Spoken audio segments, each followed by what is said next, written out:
105 Raw FM Your Lifestyle masih dari kawasan Jalan Jenderal Sudirman nomor 219 Kota Padang Sidimpuan. Rekan Raw, masih ada Sri yang menemani ruang dengar Anda pastinya di malam hari ini. Masih bareng Sri ya, lagi-lagi. Gimana kabarnya malam ini? Masih sehat ya rekan Raw? Dan semoga masih berkabar baik. Oke, ini bertepatan di formasi pukul 20:11 ya. Dan seperti biasa di edisi Jumat malam kita sudah masuk di acara talk show hukum ya. Dan kali ini kita punya tema yang sangat menarik. Baru-baru ini juga lagi viral ya kasusnya, yaitu penganiayaan anak di bawah umur. Dan di studio Raw FM sudah hadir juga narasumber kita yang mengisi pada malam hari ini, ada Bang Sahor Bangun Ritonga SHMH. Baik, kalau gitu kita sapa dulu. Assalamualaikum warahmatullahi wabarakatuh. Selamat malam. Waalaikumsalam warahmatullahi wabarakatuh. Selamat malam. Iya, gimana kabarnya nih Bang? Alhamdulillah sehat walafiat. Baik, alhamdulillah sehat ya. Baik, malam hari ini kita membahas tema yang tadi Sri sampaikan ya Bang, penganiayaan anak di bawah umur. Nah, by the way, kenapa nih Bang, Abang memilih tema ini untuk malam ini? Terima kasih pertanyaannya. Yang pertama, kenapa memilih ini? Tentu saja kita sangat perhatiin sekali terhadap seorang anak yang akhir-akhir ini ada pemberitaan bahwasanya ada kisah pilu terhadap seorang anak yang dari desa Aiknauli, kecamatan Ulu Syapas, Kabupaten Paluta, yang dimana anak tersebut menurut pendapat saya ini memang masih dalam proses di kepolisian, diduga dilakukan penganiayaan terhadap anak tersebut yang berinisial RH. Nah, penganiayaannya itu bisa kita lihat akhir-akhir ini kan ada video viralnya itu. Iya. Anak tersebut ada dianiaya di kepalanya, luka di tangannya dan segala macam. Nah, dari cerita tersebut tentunya kita mengingat di tahun 1985 ya. Ada itu cerita Ari Anggara ya. Ari Anggara itu penyiksaannya itu sempat meninggal dunia. Lagi-lagi karena apa? Di sini memang latar belakangnya ada ibu tiri. Iya. Kita harus terus terang ada menyampaikan seperti itu. Karena di tahun 1985 itu Ari Anggara meninggal dunia, itu ayahnya memang baru pengangguran, sementara ibunya orang yang bekerja. Kemudian ibunya ini adalah ibu tiri. Dilakukan penyiksaan terhadap Ari Anggara, ditembok, ditokokkan kepalanya ke tembok, kemudian disiksa di bagian kepala, badan, pantatnya, mohon maaf ya, bagian belakangnya. Namanya anak-anak juga ini kan rentan sekali. Iya. Tulangnya belum masih rapuh, kulitnya pun masih lemah dia semuanya kan. Nah, itu mengakibatkan meninggal dunia, dan itu menjadi akun terhadap kekerasan terhadap anak di masa itu. Saya masih sempat menontonnya pada saat saya masih SD. Tidak ada cerita selain kita menangis melihatnya. Kita menangis. Coba deh sahabat Raw FM kembali mengingat Ari Anggara itu. Coba dilihat di YouTube. Coba dilihat di memori-memori lalu. Itu kejadian di Indonesia, dan itu menjadi akun kejahatan terhadap anak, penyiksaan terhadap anak. Nah, lucunya dan tragisnya, kita hari ini juga terasa dan terkesan menatap itu di mata kepala kita sendiri. Dan lokasinya tidak jauh dari Sidimpuan. Lokasinya tidak jauh dari Tapanuli Selatan, dan itu di Paluta. Di tetangga dekat kita. Masih kawasan kita di Tabaksel ini. Iya. Di desa Aiknauli, kecamatan Ulu Syapas. Masih dekat sekali. Dan sekalipun dia itu tidak sempat seperti Ari Anggara meninggal dunia, akan tetapi ini menitik hati nurani kita. Baru kemarin kita bercerita hati nurani terhadap anak Gala ya. Iya. Itu ditinggalkan orang tua. Itu kita tertarik. Dan ini hari ini justru orang tuanya sendiri, orang tuanya kandung sendiri, ayah kandung dan ibu tirinya melakukan penyiksaan. Ada barang bukti di dalam beberapa berita itu, ada karet sepanjang 40 cm. Karet ban loh, bukan karet gelang itu. Ini karet ban. Ada apa namanya? Barang bukti yang saya baca di sini apa namanya? Tempat sarang nyamuk itu juga ada. Artinya penuh penyiksaan juga anak ini tadi. Memang di daerah-daerah kita ini mungkin ya belum memahami bagaimana hak-hak dan perlindungan terhadap anak. Terlebih lagi mohon maaf di daerah-daerah kita ini banyak pedesaan, mungkin apa namanya SDM-nya itu belum mencukupi. Makanya perlu pemahaman di sini bahwasanya anak itu sudah dilindungi loh. Ada undang-undang diatur di sana. Ada undang nomor 12 tahun 2002 ya. Dan telah diperbarui juga menjadi undang-undang 35 tahun 2014. Nah, ini akan menjadi pembahasan yang sangat menarik sekali, apalagi ini sangat dekat sekali dengan kita hari ini. Dan melihat tema ini juga kita mengucapkan apresiasi kepada Bapak Kapolres AKBP Roman AKBP Roman Semaradana Elhas ya. Kita mengucapkan terima kasih dengan sangat sigap melakukan tindakan hukum terhadap orang tua dari si anak ini karena kondisinya juga sudah viral, kemudian membuat tersangka dengan cepat dan membuat barang bukti juga lumayan cukup tepat juga gitu. Ya kita mengucapkan apresiasi sehingga tidak ada, setidaknya ini kegundahan dan kemarahan dari masyarakat itu juga menjadi tidak langsung menghakimi orang tuanya, apalagi itu kan di desa itu sangat bahaya sekali. Kita khawatir nantinya begini, ada anak yang bermasalah dengan hukum, yang korban dari permasalahan hukum, kemudian masyarakat melakukan tindakan justru menjadi tindakan baru terhadap hukum. Gitu, apalagi ini di Kabupaten Paluta kan gitu. Nah, karena sigapnya Kapolres Tapsel dengan jajarannya sehingga barangkali amarah itu yang sudah sempat viral menjadi redam gitu. Kita ucapkan apresiasi dan terima kasih kepada Bapak Kapolres. Oke, baik. Tapi melihat dari kasus ini mungkin ada yang salah barangkali dengan si anak atau bagaimana kira-kira? Begini, kalau ini kan kajian salah atau benar ini kan memang biarlah dari pihak kepolisian yang menentukan dalam berita acaranya bagaimana ada kesalahan anak ini atau tidak. Akan tetapi dalam background yang kita lihat, kasat mata dengan beberapa berita yang kita lihat, anak ini kan ceritanya adalah memakan nasi, kan begitu. Memakan nasi, kemudian akibat memakan nasi ini meluapkan emosi orang tuanya, baik itu ayah, baik itu ibu tirinya, begitu juga dengan kakak ya, kan begitu. Nah, sementara posisi anak, itulah, posisi ini kan masih anak. Dia belum tahu mengetahui yang mana yang salah dan mana juga yang benar. Nah, harusnya posisinya orang tuanya paham. Ini masih anak loh. Ya udah dimasak lagi, kan gitu. Itu kan ada solusinya. Itulah pemahaman yang saya sampaikan itu masih kurangnya SDM. Dia kira dengan cara memukul itu akan menyelesaikan masalah.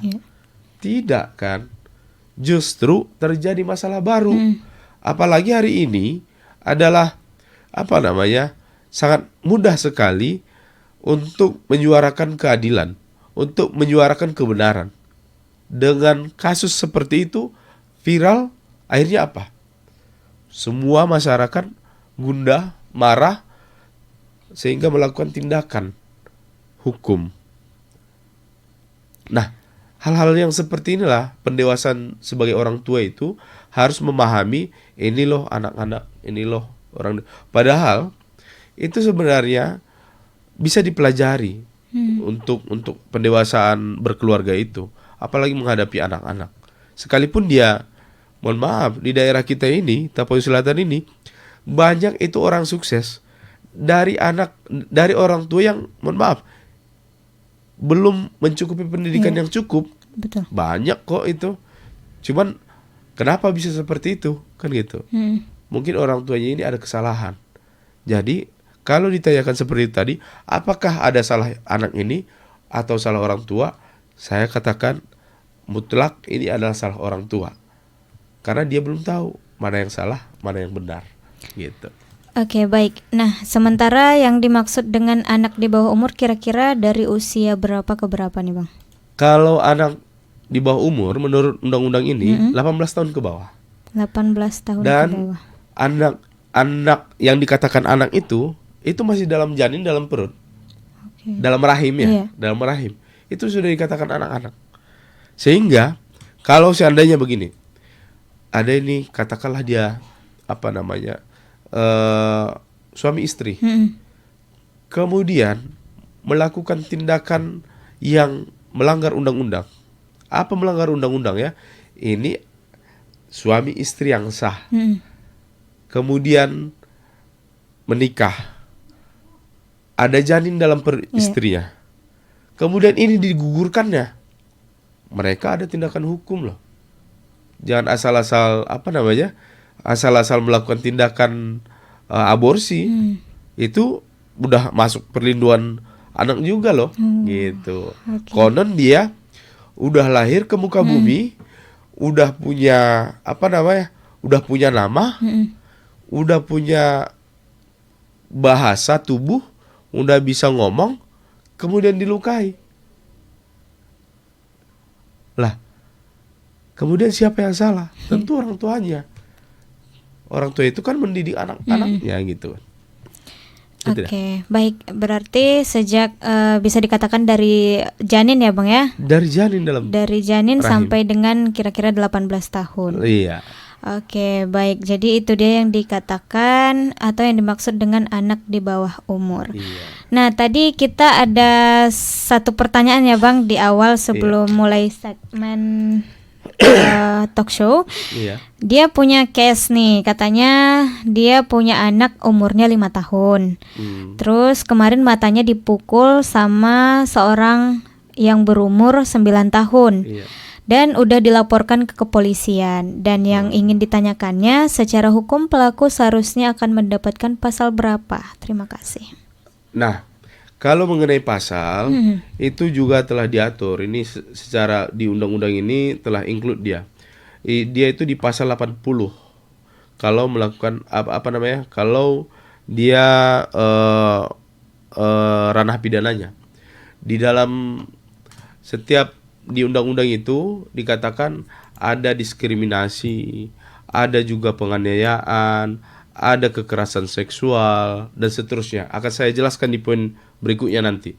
Nah, saya tertarik dengan masalah ini. Masalah pertanyaannya sangat bagus sekali. Yang melakukannya ternyata anak-anak. Biasanya kan bayangan kita yang melakukannya itu orang dewasa. Iya, orang dewasa. Orang dewasa nanti akan saya terangkan di Oke, sesi berikutnya. Nah, kalau anak-anak memukul dengan anak-anak juga, itu memang ada pemidanaannya. Cuman di sini dikatakan tidak langsung dia itu masuk penjara, tidak. Di sana pernah kita bahas itu di Persi. Nah, dilihat dari tingkat kejahatan yang dilakukannya. Apakah kejahatan ringan, penganiayaan ringan, apakah berat yang mengakibatkan luka cacat, misalkan matanya cacat gitu kan, itu berat, dan atau mengakibatkan kematian gitu. Biasanya kalau dia tidak berat ataupun tidak sempat cacat, itu dilakukan di Persi biasanya. Biasanya didamaikan, ini akibat kenakalan anak-anak biasanya itu. Nah, biasanya dipertemukan keluarganya, didamaikan dia, begitu dia. Nah, kalau dia misalkan mengakibatkan cacat, dia diproses secara hukum, tetapi dia melakukan diversi dia. Tidak dimasukkan dalam penjara. Biasanya ya. Maka di sini ada pihak-pihak ketiga yang menentukan dia itu nakal, tidak nakal, atau karena kelalaian. Ada itu beberapa lembaga dia. Kalau di kepolisian mulai itu ada Bapas. Makanya seperti ini. Di kasus RH ini yang diurus siapa situ, itu kan tidak hanya kedua orang tuanya yang menjadi tersangka, akan tetapi ada kakak kandungnya, kan gitu, yang usianya lebih tua daripada tentunya. Nah, ini diserahkan kepada pihak Bapas, diteliti oleh pihak Bapas dia, tugas mereka. Apakah dia masuk kategori nakal atau perlu diberikan pembelajaran, masukkan ke penjara dengan tidak mengurangi apa dia, kalau sekolah dia masih ada perlindungan untuk sekolah dia ya, masih ada hak dia di sana. Apakah dia hanya dilakukan diversi? Diversi ini apa namanya? Tidak dilakukan tindak pidana, akan tetapi dikembalikan kepada keluarganya, gitu kan? Dikembalikan kepada keluarganya karena mengingat anak ini di bawah umur, gitu. Jadi dia itu harus dilihat dan diteliti oleh lembaga-lembaga terkait, gitu dia. Jadi kalau dia anak, ada pihak yang terlibat, wajib terlibat di dalamnya, bapas kah gitu kan. Nah, itu wajib. Apakah peksos, pekerja sosial, ada juga dia di sana melakukan asesmen. Asesmen ini penelitian dia. Nah, jadi mereka dibantu oleh itu. Jadi pertanyaannya tadi, pasal berapa? Pemidananya itu jelas di pasal 80. Nah, coba lihat di Undang-Undang UPA Perlindungan Anak. Itu sanksi pemidananya 3 tahun 6 bulan sampai dia 5 tahun. Akan tetapi ini karena anak, biasanya itu di Persi tidak dilakukan pemidanaan dia Kak, itu. Gitu ya. Oke, baik. Kalau gitu kita break dulu sebentar ya Bang. Oke. Untuk pendengar setia Raw FM dimanapun berada yang mungkin sudah punya pertanyaan juga seperti yang tadi, boleh di komen live Facebook kita ataupun live Instagram kita, atau kirim langsung via chat WhatsApp di 0822 99996105. Dan untuk Anda yang kerangkring, sebentar lagi kita kembali ya. Jangan kemana-mana, tetap di 105 Raw FM, Your Lifestyle. 105 Raw FM, Your Lifestyle, masih dari kawasan Jalan Jenderal Sudirman nomor 219, Kota Padang Sidimpuan. Rekan Raw masih bersama Sri pastinya di malam hari ini, tentunya di Talk Show Hukum, masih di tema penganiayaan anak di bawah umur bersama Bang Sahor Bangun Ritonga SHMH. Baik, tadi kita juga sudah membahas satu case dari pendengar ya, yang sudah menyampaikan pertanyaannya seputar kasus yang sedang dialami dia. Semoga berakhir dengan baik ya pastinya. Dan ke Bang Sahor, boleh dilanjutkan kembali pembahasan kita. Baik, saya lanjutkan di posisi tadi ada apa namanya, di pasal berapa gitu kan. Nah, saya ingin menyampaikan kepada sahabat Raw FM apa-apa saja itu yang apa namanya, yang menjadi sebuah permasalahan dan hak dari seorang anak, baik itu dianiaya, baik itu dieksploitasi dan segala macam. Itu diterangkan di dalam pasal 13 ya. Di dalam pasal 13 Undang-Undang Nomor 23 tahun 2002 tentang perlindungan anak, yang hari ini telah dirubah, yang hari ini kita menerapkan perubahannya, yaitu Undang-Undang Nomor 35 tahun 2014 tentang perlindungan anak. Nah, di sana diterangkan anak itu berhak mendapat perlindungan dari dan perlakuan, yaitu yang pertama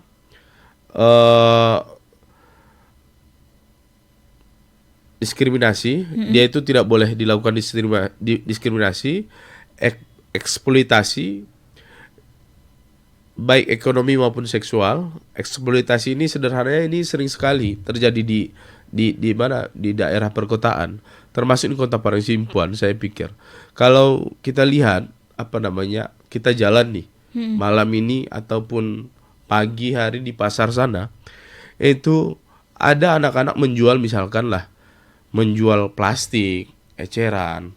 Itu hal yang paling sederhana, kita lihat dengan mata kepala kita sendiri, itu termasuk kategori eksploitasi. yang mana anak-anak itu tidak belum seharusnya itu mengetahui tentang ekonomi, ya kan, untuk menafkahi hidup dia maupun keluarga dia. Tidak perlu. Hari ini anak-anak itu yang perlunya dididik etikanya, attitude-nya, pendidikannya dan segala macam. Itu yang harusnya. Iya. Dan orang tuanya lah penanggung jawab secara material maupun moral terhadap anak gitu. Nah, di depan mata kita itu ada jual koran, jual plastik. Bahkan yang kasihannya adalah kita sebagai pejalan kaki atau pengunjung di lokasi-lokasi pasar sana, kita merasa kasihan. Kasihannya apa? Katakanlah dia minta, "Kak, Iya. plastiknya lah Kak, 500-nya." Kita nggak berpikir mau beli itu gitu loh. Tetapi karena kasihan, kita itu terpaksa membelinya. Makanya yang lucunya lagi, udah kita nggak membutuhkan itu, dipaksa lagi gitu loh. Artinya sederhananya ini ada gurunya gitu. Iya. Ada orang yang mengajari anak-anak ini sehingga pandai mencari uang seperti itu, pandai bermuka kasihan seperti itu. Nah, ini perlu diperhatikan oleh pemerintah di daerah kita ini, maupun di Paluta, Palas, Sibolga, Tapanuli Selatan, khususnya Sidimpuan.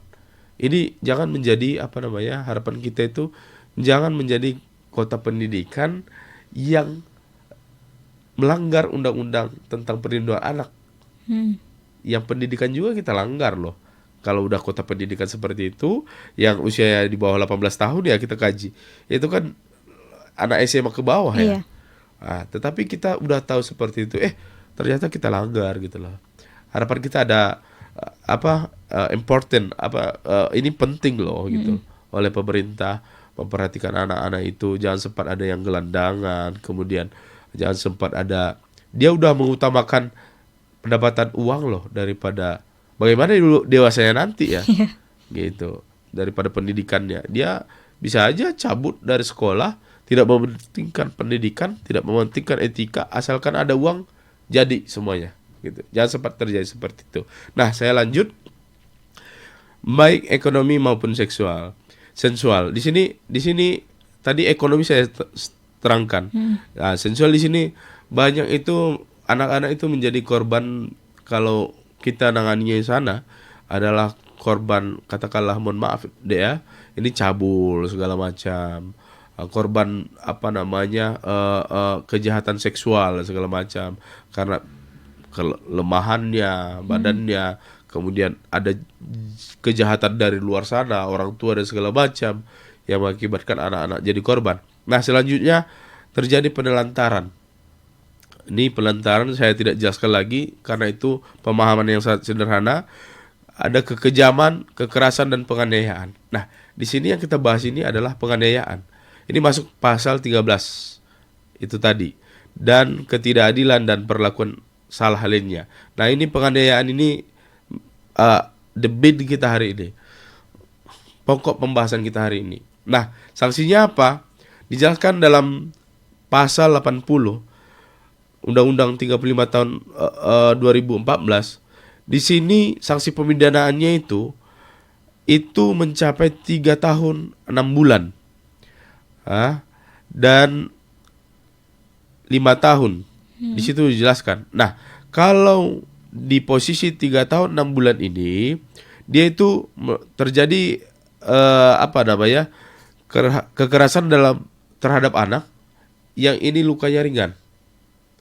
Nah, apabila lukanya berat itu 5 tahun.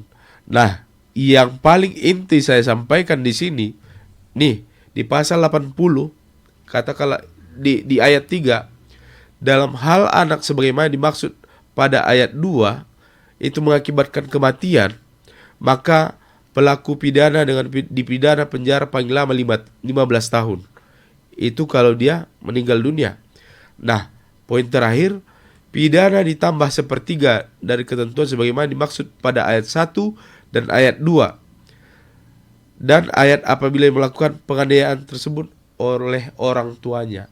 Artinya sederhana yang ingin saya sampaikan di inti dari pembicaraan kita hari ini adalah kejahatan yang dilakukan orang lain itu bisa saja dia 3 tahun, 5 tahun, kalau dia sempat meninggal dunia 15 tahun. Nah, kalau dia orang tuanya sendiri langsung, itu ditambah lagi, lebih berat lagi dia. Ditambah posisinya itu lebih lama lagi, yaitu 1/4 ya. Lebih berat lagi, 1/3. Jadi misalkan dia kalau 5 tahun ditambah 1/3 dari 5 tahun itulah pemidaan terhadap orang tuanya. Artinya lebih berat orang tua ini. Orang tua itu lebih berat. Makanya apa yang terjadi kepada RH ini pemidanaannya itu ditambah 1/3 dari pemidaanan orang biasa. Katakanlah 5 tahun tadi, 1/3 ditambah 5 tahun itu berapa? 1/3. Katakanlah 2 tahun, katakanlah seperti itu ya. 1 tahun sekian itu tentu ya. Katakanlah 2 tahun. Berarti posisinya 7 tahun loh. Ya kan gitu hitungannya. Memang ada maksimalnya itu 5 tahun. Iya. Maksimalnya 5 tahun. Tetapi kan karena ini dilakukan, kalau kita baku kepada aturan ini, maka dia ditambah lagi karena dia posisi orang tua kandung gitu loh. Begitu juga dengan ibunya, sekalipun itu tiri. Terhadap anak itu menjadi tanggung jawab bapas. Apakah dilakukan assessment? Saya pikir kalau anak itu tadi, mungkin dia karena juga tidak mengetahuinya. Ini karena kebiasaan orang tuanya, dia ikut-ikutan, saya pikir itu. Tetapi biarlah nanti peradilan ataupun penegak hukum di kepolisian apakah melakukan diversi terhadap anak tersebut yang usianya masih, saya baca tadi 18 tahun atau kurang dari 18 tahun gitu. Jadi hati-hati bagi setiap orang tua yang di luar sana. Ini hari ini kepada RH. Kemudian kasusnya viral dan akhirnya orang tua yang masuk penjara. Esok hari jangan ada teman-teman RH yang berikutnya dilakukan penganiayaan, pemukulan, sekalipun dia tidak terekspos, barangkali nanti bisa tetangga mengekspos. Barangkali nanti banyak tangan-tangan Tuhan yang bisa mengeksplor itu sehingga memasukkan Anda itu ke penjara. Hati-hati, walaupun Anda itu sebagai orang tua yang melahirkan dari rahim sendiri, undang-undang telah mengaturnya. Bertambah 1/3 dari pemidanaan hukum biasa. Orang lain bisa jadi 3 tahun, 6 bulan, 5 tahun bisa jadi. Tetapi kalau orang tua sendiri itu ditambah 1/3-nya. Hati-hati. Itu dia. Oke, baik. Ini ada pertanyaan masuk Bang lagi. Katanya apakah penganiayaan anak termasuk juga ke dalam kasus KDRT? Sudah? Iya. Posisinya di sini tentunya di dalam undang-undang KDRT ada penelantaran. Benar ya? Di dalam Undang-Undang Perlindungan Anak, saya bacakan tadi, di pasal 80, ada juga dia membahas penelantaran. Pasal 80, di pasal 13, kategori hak dari si anak itu, pasal 13, huruf C, penelantaran, ada juga dia. Jadi, dia itu benar. Masuk juga kategori dia, KDRT. Karena anak juga bahagian dari keluarga. Jadi benar dia itu masuk kategori KDRT. Nah, sanksi pemidanaannya juga telah diatur di dalam PKDRT dan di sini. Sama seperti di poin berikutnya tentang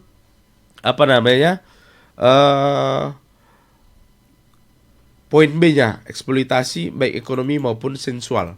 Pembahasan saya tadi adalah tentang sensual. Artinya di situ cabul di undang-undang khusus telah diatur tentang kekerasan seksual. Tetapi di sini juga diatur dia. Jadi makanya dalam setiap dakwaan biasanya di persidangan itu ada dia kan, ada dan dia. Jadi di-include-kan dia, misalkan ada perlindungan anak. Dia ada melakukan penganiayaan. ada KUHP-nya dicampurnya di sana. Kemudian ada perlindungan anaknya juga ada di sana, karena yang melakukan bisa jadi anak-anak, yang korban juga bisa jadi anak-anak. Jadi itu disatukan mereka. Jadi sehingga pasal dalam dakwaan itu selalu dia lebih daripada satu. Benar itu. Oke, baik. Oke, ini pertanyaan selanjutnya sebelum kita break lagi ya Bang ya. Oke.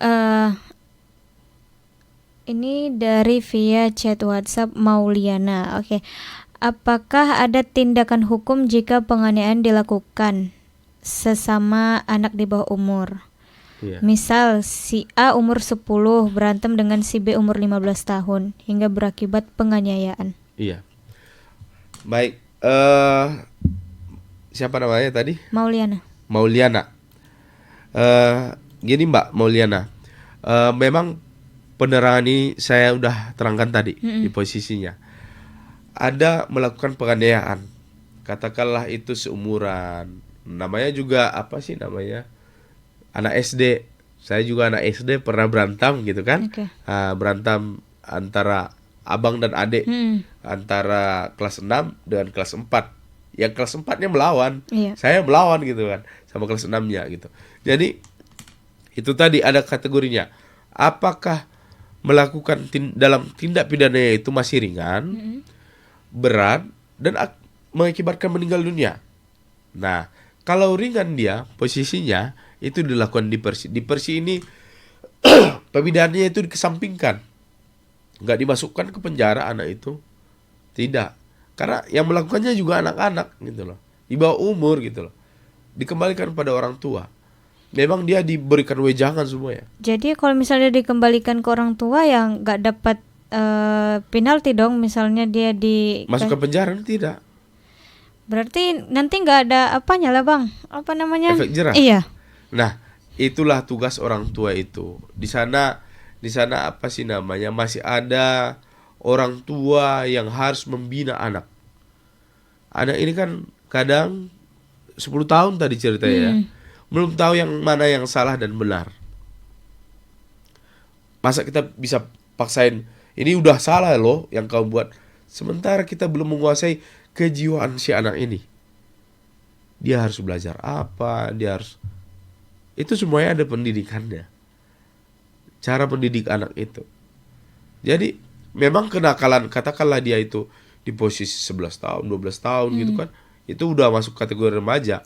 Akan tetapi di undang-undang ini tetap aja anak-anak, karena masih di bawah 18 tahun kan gitu. Nah, the main yang ingin saya sampaikan apa? Tadi kalau dia pidana ringannya itu tidak mengakibatkan luka yang serius, luka yang berat, dia itu diversi. Fix sampai di situ. Tapi kalau dia mengakibatkan luka yang berat, dia bisa masuk. Dia bisa masuk dengan pertimbangan apa? Ada tadi Bapas. Dia dilakukan asesmen. Asesmennya ini apakah dia sudah masuk kategori anak jahat gitu kan? Ada yang nakal atau anak yang yang masih bisa dimaafkan karena kelalaian. Kalau sudah diasesmen oleh Bapas, maka ini menjadi pertimbangan hakim. Di kepolisian bisa diversi, di kejaksaan bisa diversi, di pengadilan juga masih bisa diversi dengan pertimbangan-pertimbangan tadi. Gitu loh. Tapi apabila mengakibatkan meninggal dunia, saya jelaskan tadi kan, kalau orang dewasa kan 15 tahun. Nah, kalau anak-anak dia dilindungi juga dengan ada maksimalnya juga, tidak sampai dia 15 tahun. Ada, kalau yang terakhir ini saya tangani dia itu ada anak-anak kasus di Simarsayang itu. Itu kan ada pembunuhan itu kan. Baik, kan meninggal dunia. Itu kalau tidak silap saya itu tuntutan 9 tahun, putusan 6 tahun. Kira-kira demikianlah apanya. Itu mengakibatkan meninggal dunia loh. Posisinya masih, kalau nggak salah saya 17 tahun. Dia kalau dalam bahasa, bukan bahasa hukum ya, bahasa awamnya itu udah masuk kategori remaja. Ingin mau dewasa.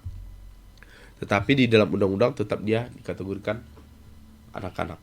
Itu udah maksimal di posisi 9 ataupun 10 tahun, bahkan 10 tahun lah, 9 tahun, 10 tahun. Itu udah maksimal. Tetapi di bawahnya itu boleh diputus oleh majelis hakim gitu loh. Oke. Keputusannya itu kemarin itu 6 tahun gitu. Berarti kalau misalnya dia taraf masih di bawah umur, dia masuk ke sel yang seumuran Khusus dia. anak-anak, ya, khusus anak-anak, ya. Oke, Nggak baik. bisa disamakan sama orang dewasa. Tetapi itu dia, pernah saya sampaikan itu harus mempertimbangkan, itu kan kita itu wajib 17 tahun entah 18 tahun ya. Udah program itu ya. Wajib dengan mempertimbangkan pendidikan si anak itu tadi gitu.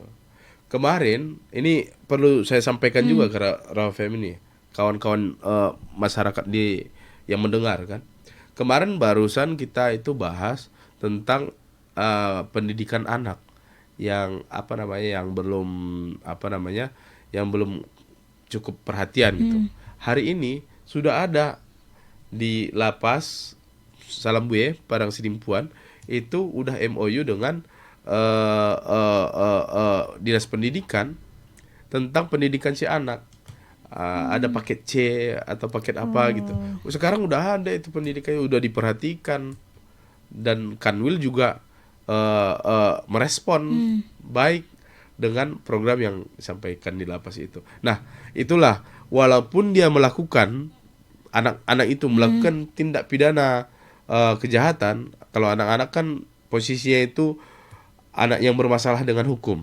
Itu bahasanya bukan terdakwa, tidak. Anak yang bermasalah dengan hukum itu, walaupun dia telah melakukan kejahatan, dia itu masih ada haknya. Kalau dia si anak, apa haknya? Hak mendapatkan pendidikan, hak dikasih perhatian juga, banyak hak yang diberikan. Bahkan sampai revisi itu lebih banyak loh diberikan kepada anak-anak daripada orang dewasa. Oke, baik. Dan rekan Raw, kalau gitu kita break dulu sebentar dan jangan kemana-mana. Pastikan untuk stay tune terus di 105 Raw FM karena setelah ini kita akan masuk di segmen kesimpulan. Jadi stay tune terus. 105 Raw FM, Your Lifestyle, masih dari kawasan Jalan Jenderal Sudirman nomor 219 Kota Padang Sidimpuan. Rekan Raw, masih ada Sri dan juga masih bersama Bang Sahor Bangun Ritonga SHMH, tentunya di talk show hukum dengan tema penganiayaan anak di bawah umur. Tadi sudah jelas banget ya disampaikan oleh Bang Sahor, mulai dari tindak pidana, terus proses-prosesnya, kemudian berapa tahun hukumannya. Nah, ini kita sudah masuk di segmen kesimpulan. Jadi kepada Bang Sahor mungkin boleh disampaikan kesimpulan untuk tema kita di malam hari ini. Terima kasih. Posisi kesimpulan yang ingin saya sampaikan adalah yang hari ini kita bahas itu adalah RH, yang kasusnya tidak jauh dari Padang Sidimpuan yang berada di Kecamatan Ulu Sihapas, Kabupaten Paluta. Nah, saya berharap dengan adanya tema ini dan pembahasan ini memberikan pemahaman yang sangat yang sangat menarik bagi kita para orang tua. Kebetulan saya juga di sini adalah sebagai orang tua, sudah punya ada anak satu ya kan. Baik. Nah, berharap kepada kita orang tua ini mengingatkan kembali ini jangan sempat terjadi lagi. Iya, sempat terjadi lagi, dan mengingatkan kita kepada anak Ari Hanggara di tahun 1985 yang mengakibatkan, saya berpikir sengaja atau tidak sengaja, mengakibatkan meninggal dunia sehingga menjadi ikon terhadap ketidakadilan terhadap anak-anak, Ari Hanggara. Dan hari ini ada RH yang menjadi ikon di Tabaksel ini terhadap tindak pidana yang dilakukan seorang orang tua kandung dan ibu tiri terhadap anak. Baik, walaupun itu akibat pemahaman ketidakmampuan SDM-nya, maupun itu akibat ingin kecintaannya terhadap anak. Ingat, kita sebagai orang tua juga dibatasi, dan juga anak-anak memiliki hak dan perlindungan di dalam Undang-Undang Nomor 35 Tahun 2014, yaitu telah diatur kita tidak boleh menganiaya anak, kita tidak boleh melakukan diskriminasi terhadap anak, dan kita juga tidak boleh melakukan eksploitasi terhadap anak. Seperti yang saya jelaskan tadi, ini harus menjadi perhatian pemerintah. Ini menjadi perhatian orang tua dan masyarakat seluruhnya, terkhusus di Simpuan. Jangankan RH, eksploitasi masih ada kita nampak di depan mata kepala kita sendiri. Di pasar menjual plastik, menjual koran, dan segala macam. Menjadi tukang parkir, itu masih banyak menjadi PR hari ini untuk kita semuanya. Dengan undang-undang ini, dengan adanya RH menjadi permasalahan hukum, anak yang bermasalah dengan hukum, sebagai kakaknya, kemudian tersangka yaitu orang tuanya, ayah kandung dan ibu tirinya menjadi tersangka hari ini di Tapis Selatan. Coba kita menelaah lebih dekat lagi tentang undang-undang ini. Ada di depan mata kita yang perlu kita perhatikan lagi. Harapan kita ke depan bahwasanya eksploitasi ini berharap berangsur-angsur surut di Kota Parangtritis, mengingat ini adalah kota pendidikan dan penganiayaan terhadap anak ini harus dihapuskan. Jangan sempat ada kawan-kawan dari RH yang terjadi di kemudian hari seperti RH, bahkan lebih parah seperti Ari Hanggara ini nantinya. Saya berharap ini semoga menjadi pemahaman. Ancaman pemidanaan 3 tahun, 6 bulan, 5 tahun, bahkan 15 tahun yang saya jelaskan tadi. Hati-hati untuk kita sebagai orang tua. Tetap kita fokus mendidik anak sebagaimana mestinya. Baik etika, agama, peradabannya itu harus kita kita perhatikan. Jangan sampai dia lebih mengutamakan ekonominya, yang itu adalah tanggung jawab kita. Nah, itu dia. Oke, baik. Terima kasih untuk Bang Sahor untuk pembelajaran tentang penganiayaan anak di bawah umur ini. Semoga orang tua ke depan bisa memperhatikan lebih ya tentang kasus-kasus yang terjadi, sudah tidak asing lagi pastinya. Dan baik, kalau gitu jangan kemana-mana rekan Rau, pastikan untuk stay tune terus di 105 Rau FM dan selamat malam.